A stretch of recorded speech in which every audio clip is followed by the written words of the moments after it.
Le sous-titrage de cette émission vous est présenté par Royal Lepage Limoges, première agence immobilière en région. En manchette ce soir, lourds impacts des crues printanières. Routes fermées et inondations, la pluie abondante n'a pas épargné la région. L'ensemble des territoires, l'ensemble des MRC ont été touchés par cette crue soudaine-là, mais à différents degrés. Des manifestants ont bloqué l'accès à la communauté de Kichissakik. Nouvelles rues et projets de logement, Picogan continue de se développer.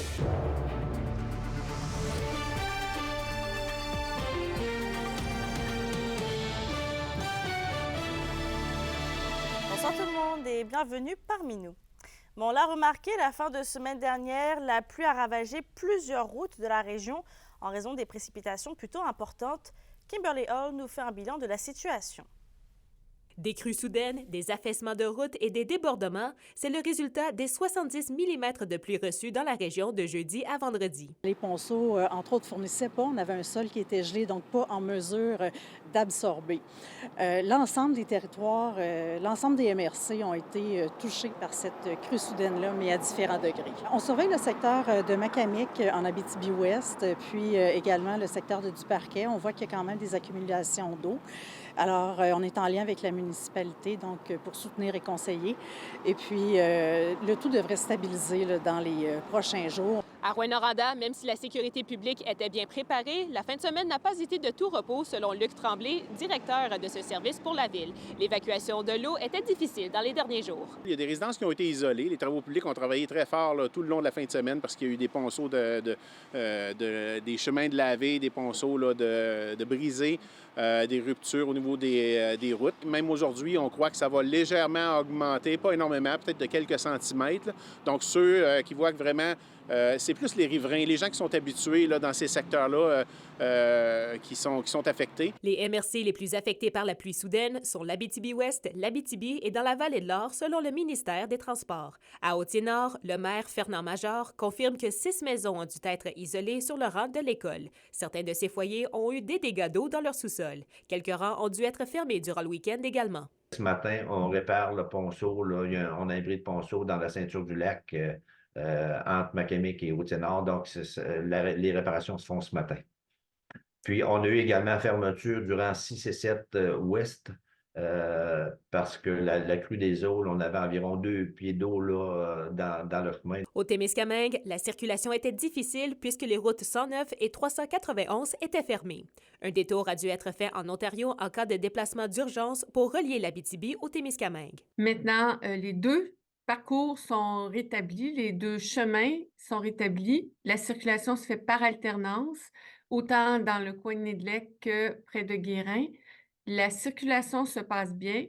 Pour les municipalités, elles sont en mode restaurer les chemins brisés. Le lac Témiscamingue, le lac Kipawa, le lac Simard notamment, demeurent sous surveillance très attentive. Kimberly Hall, RNC Nouvelles.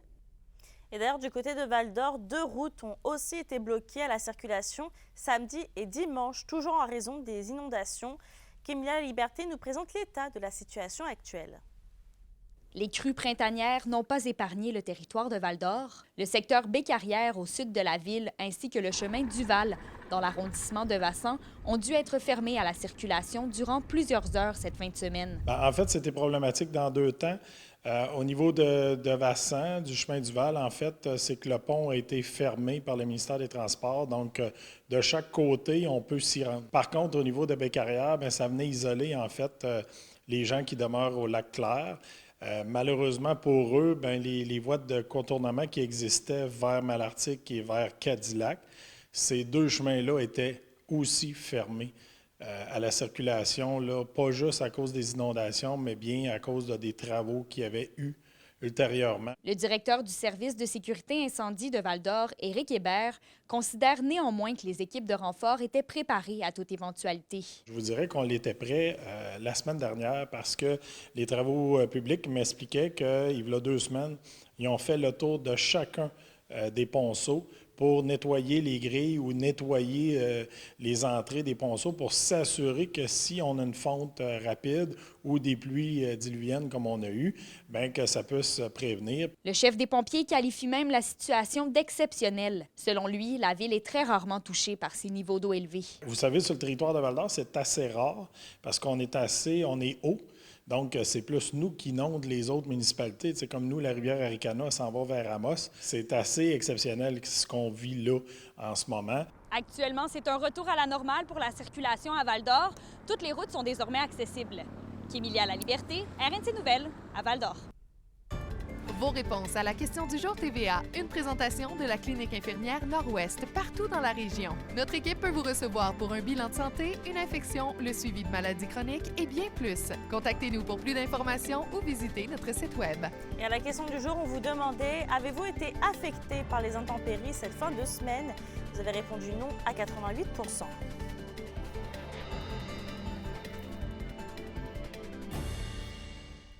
On va parler maintenant de plusieurs blocages, à commencer par des manifestants qui ont bloqué pendant une partie de la matinée la voie ferrée du viaduc Richard Desjardins à Rouyn-Noranda. Ce mouvement de protestation a eu lieu de manière synchronisée avec d'autres actions entreprises dans le monde, faisant écho au conflit entre le Hamas et Israël. Avec cette pression mise sur les grandes entreprises comme Glencore, on souhaite accélérer la libération de la Palestine. Pour eux, Glencore profite de la colonisation israélienne et contribue à la violation des droits de la personne en Palestine. La Sûreté du Québec confirme que personne n'a été arrêté et que tout le monde a collaboré. Reste à voir si le Canadien Pacifique demandera l'imposition d'amende. Il y a eu aussi un autre blocage à Kichisaki que cette fois-ci. Des manifestants ont mobilisé le chemin menant à la communauté pour mettre la pression sur le conseil de bande qu'on juge inapte à gouverner. Selon ce qui est rapporté, cette discussion de blocage vient à la suite du refus du gouvernement d'intervenir pour régler la situation sous prétexte d'ingérence. Le groupe de lanceurs d'alerte composé de 5 anciens chefs ainsi que de la directrice générale exige que le chef et son conseil signent une nouvelle résolution. La résolution permettrait entre autres de rétablir la directrice générale dans ses fonctions, en plus de garantir les salaires des membres du personnel du secteur de l'éducation.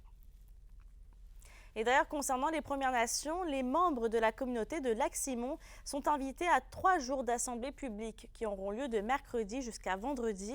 Selon le Conseil de la Nation Anishinaabe, ces réunions sont importantes puisque l'avenir de la communauté y sera dressé. Une programmation liée aux engagements politiques des élus a été préparée.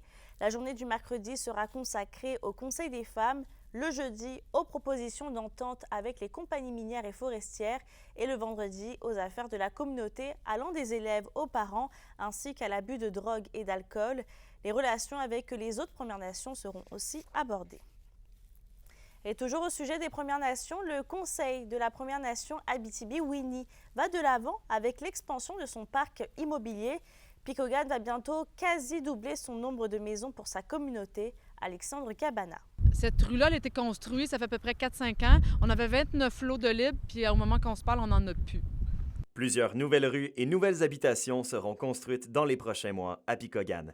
La communauté comptera bientôt 11 rues au lieu de 5 et verra son nombre de maisons doubler en passant à près de 200. Ça fait 4 ans, au moins 4 ans qu'on observe vraiment une explosion au niveau des habitations ici.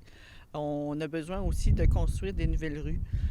C'est les jeunes parents qui ont besoin de maisons. On essaie de permettre à chaque famille d'avoir leur sécurité, les enfants aussi, d'avoir leur milieu de vie aussi. Fait que j'ai juste vu Picogan s'agrandir. C'est ça. Il y avait juste une rue, moi, quand j'étais enfant. Fait que là, de voir que ma communauté s'agrandit comme ça, c'est juste une fierté pour moi. Un investissement que le Conseil souligne nécessaire alors que près de 80 personnes dans la communauté sont encore en attente d'un logement. Il y a eu beaucoup d'ampleur sur les multilogements, des duplex. Alors ici dans la rue, c'est sûr que vous allez avoir beaucoup de logements duplex parce que à l'époque, depuis 2020, c'était beaucoup de logements pour loger plus de familles. On avait beaucoup de surpeuplement dans les maisons. Des familles de 15, des familles de 11, c'était pas rare. Beaucoup d'efforts par rapport du côté politique à démontrer qu'on avait besoin de maisons puis rapidement. Sauf que là, comme j'ai dit, on n'a plus de terrain. Bien, par exemple, on est parti en appel d'offres récemment pour construire une nouvelle rue qui va nous donner 30 lots, dont une dizaine en mini-maison. La Première Nation Abitibi-Winnie souligne toutefois la complexité que fut la tâche d'avoir accès au bon moment aux différents programmes fédéraux de financement. Le financement des nouvelles maisons est d'ailleurs assumé en grande partie par le conseil de bande. La réalité, c'est qu'on aurait besoin de 80 maisons dans les prochaines semaines pour répondre aux besoins réels de la communauté. Et ce qu'on a besoin aussi, c'est au niveau de l'assise territoriale de la communauté pour pouvoir permettre ces 80 maisons-là de se construire. C'est là où est-ce que l'urgence est dans la communauté. Plus de rues, plus de lots permettant la construction, la communauté Pikogane a des ambitions et garde le cap. Avec une liste d'attente de plus de 80 personnes pour avoir une maison, il faut croire que Pikogane n'a pas fini de voir jaillir de terre duplex et maisons unifamiliales.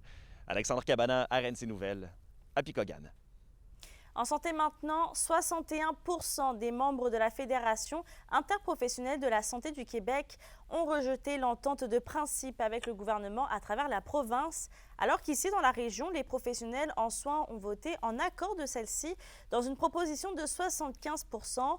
Et selon le président de la FIC Abitibi-Témiscamingue, Jean-Sébastien Blais, il est temps de retourner sur la planche à dessin. En fait, on n'est pas nécessairement surpris des résultats du vote en région, puisqu'au fil des années, on a développé une relation de confiance quand même avec le CISAT, avec certains gestionnaires. Donc, le gros enjeu dans cette négociation-là était la définition du centre d'activité. Le gouvernement voulait avoir davantage de flexibilité. Ici, on sait que ça a déjà été essayé par le passé, puis on a vu que ça ne fonctionnait pas. Nos professionnels en soins ne sont pas des professionnels dans tous les départements. Ils sont des spécialistes et c'est ce qu'elles veulent demeurer. Donc, on avait quand même un lien de confiance que du côté du CISAT, malgré les changements qui s'en venaient, on aurait quand même cette stabilité-là. On a vu qu'en région, ça allait passer. Maintenant, on doit respecter la démocratie. Ça a été refusé nationalement, donc on se retrousse les manches. On est déjà en consultation auprès de nos membres. Mercredi, on va avoir un Facebook Live. On va aller voir c'est quoi les irritants, les choses qui étaient les plus problématiques dans cette entente-là.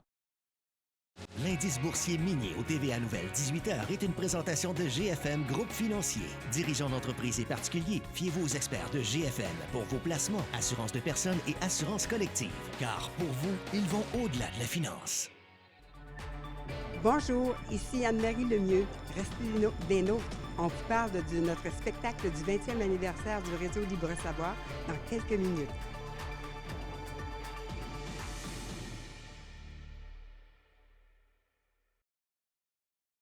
Les SADC de l'Abitibi-Témiscamingue et du nord du Québec vous présentent la bonne nouvelle économique TVA. Le Gala des entreprises Méritor, organisé par la Société de développement économique de Malartic, s'est tenu le 6 avril et a permis de couronner les entreprises s'étant particulièrement démarquées. Le prix Création et Innovation a notamment été remis à Work and Stay. L'organisme Besoin d'aide 24/7 a reçu le prix Exception et Marcel Dumas s'est vu décerner le prix du rayonnement. Félicitations à tous les gagnants. Les SADC, partenaires de l'économie de la région. Plusieurs élèves de l'harmonie Arikana d'Amos se sont distingués au concours soliste et petit ensemble en fin de semaine à Victoriaville. 12 de leurs 17 prestations se sont retrouvées parmi les 4 premiers au classement du Québec. L'école de musique regroupe les élèves de secondaire 1 à 5 de l'école secondaire d'Amos.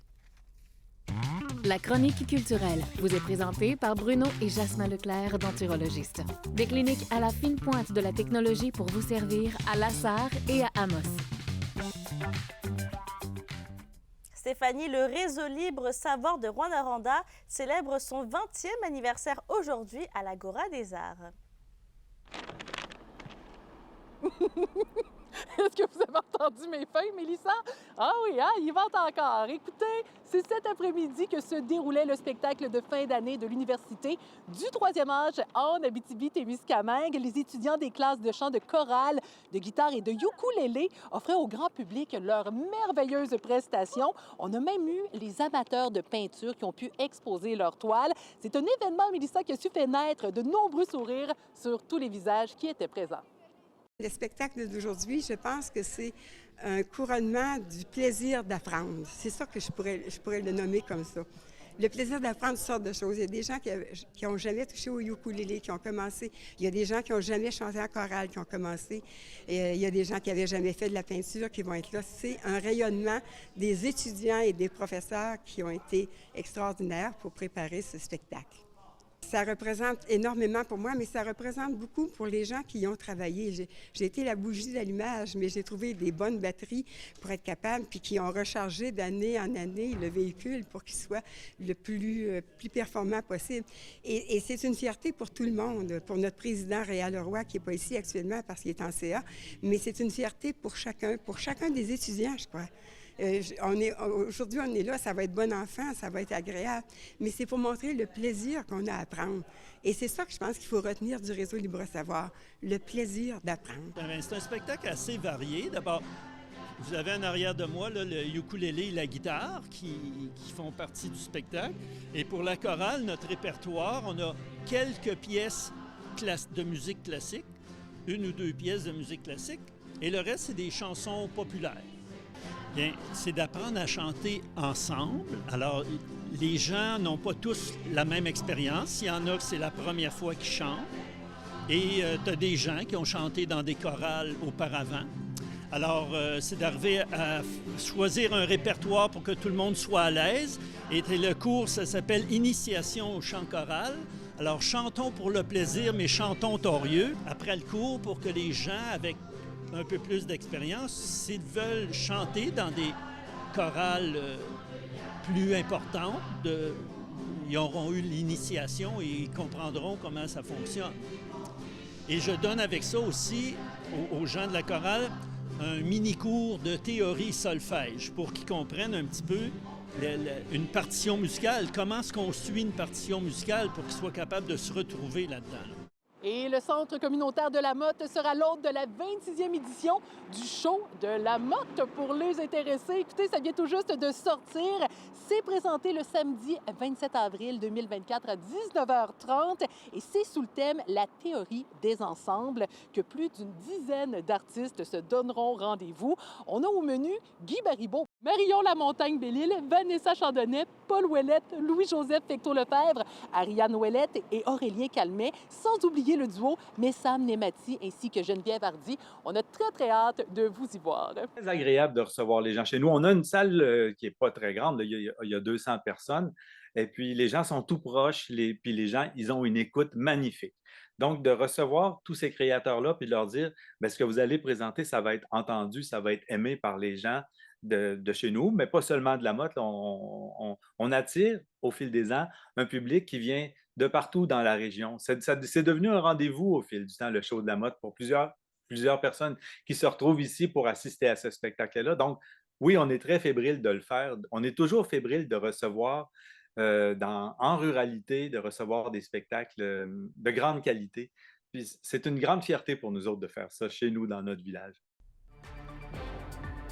On va voir après la pause la deuxième ronde des skis qui commence mal et repartent de Rouyn-Noranda avec un retard de 2 matchs dans les séries.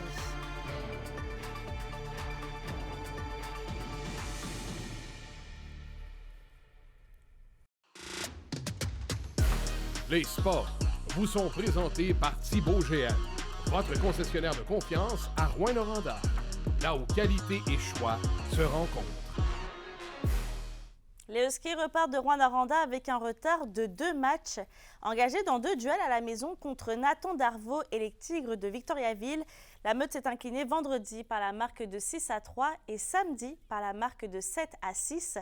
Les 2 affrontements étaient très serrés, mais des erreurs ainsi que des indisciplines ont fait couler la Meute. Vendredi, c'est 5 buts sans riposte qui ont été marqués en 3e période par les Tigres. Alors que samedi, Samuel Savoie a réalisé une mise en échec par derrière, ce qui lui a valu une extrême inconduite et 5 minutes de pénalité permettant à Victoriaville d'inscrire 3 buts. Les Huskies se retrouvent donc en bien mauvaise posture, eux qui entament une série de 3 matchs au domicile des Tigres dès mardi. Et toujours dans la LHMQ, la Ligue reconnaît le dévouement exceptionnel et les réalisations remarquables de ses meilleurs étudiants athlètes au cours du mois de mars. Cette reconnaissance mensuelle témoigne de l'excellence et de la détermination exemplaire démontrée par les étudiants athlètes dans tous les marchés du circuit Cecchini. Des deux équipes de la région, Alex Durocher, un étudiant en sciences nature inscrit au Cégep de Val-d'Or, a été choisi chez les Foreurs de Val-d'Or. Et chez les Huskies de Rouyn-Noranda, c'est Benjamin Brunel, un étudiant préuniversitaire de l'Université Acadia de Nouvelle-Écosse, qui a été sélectionné. On va à la Sarre maintenant. Le centre de service scolaire du lac Abitibi a finalement trouvé un entrepreneur pour l'aménagement de la nouvelle piste d'athlétisme à la cité étudiante Paulino. C'est Thème Entrepreneur Général d'Amos qui a décroché le contrat au montant de 2,9 millions de dollars. Une entreprise de Mirabel avait aussi déposé une soumission à un coût plus élevé, soit environ 3,8 millions de dollars. Le projet inclut une piste de 400 mètres et on rappelle que l'automne dernier, aucune soumission n'avait été reçue, forçant l'annulation du premier appel d'offres. Au curling maintenant, une équipe de la région se démarque à la Chine. L'équipe Le Lièvre, composée de Sylvain Le Lièvre, Philippe Desjardins, Benoît Odette et Louis Bessette, a terminé au premier rang du championnat provincial Colts 2024 qui se tenait ce week-end. La formation du club de curling de Noranda faisait partie de la vingtaine d'équipes présentes lors de la compétition. Dans les arts martiaux, la région sera à l'honneur au prochain championnat canadien de karaté en juillet. 4 athlètes de la région vont représenter le Québec dans les compétitions qui auront lieu à Laval. Et c'est donc lors de la 3e sélection de Karaté Québec qui se tenait ce week-end que Félix Parker, Alexandre Saint-Arnaud, Thierry ainsi que Théo Mongrain ont pu se qualifier sur l'équipe. Pour une nouvelle importante à nous communiquer, contactez-nous. Nouvelle au pluriel à commercial@rncmedia.ca, par téléphone 1-866 463 4636 et notre site web tvabtb.ca.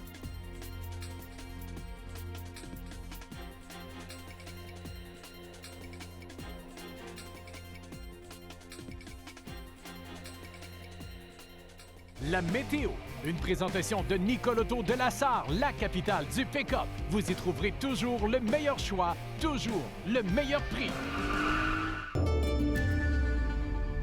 À la météo Stéphanie, c'est nuageux pour tous les secteurs ce soir. Oui, avec 40 de probabilité d'averse. Et je peux vous dire qu'il vente aussi. Je me fais sécher les dents. Je ne sais pas si ça paraît devant la caméra. Bref, pour ce soir et cette nuit, pour l'Abitibi-Témiscamingue, on s'attend à voir un minimum de -5, -4 degrés pour le Témiscamingue. En ce qui a trait demain, attention, on annonce de la neige. Et non, ce n'est pas des mensonges. On a de la neige pour l'Abitibi avec un maximum de +4 degrés. Quelques nuages au travers également pour le Témiscamingue. Alternance de soleil et de nuages avec un maximum de 6 degrés. Et un aperçu maintenant pour mercredi. Ça sans nuages pour l'ensemble des secteurs. On s'attend à voir un max de 10 degrés pour l'Abitibi et un maximum de 9 degrés au Témiscamingue. Un bon début de semaine à tous. Merci Stéphanie. Et avant de se quitter, 2 candidates sont en course pour le titre de conseillère au siège numéro 1 à la municipalité de Sainte-Germaine-Boulay. Il s'agit de Valérie Lambert-Bellil et Véronique Leclerc. Le scrutin aura lieu le 12 mai prochain. Sur ce, je vous souhaite de passer une belle soirée et on se retrouve demain.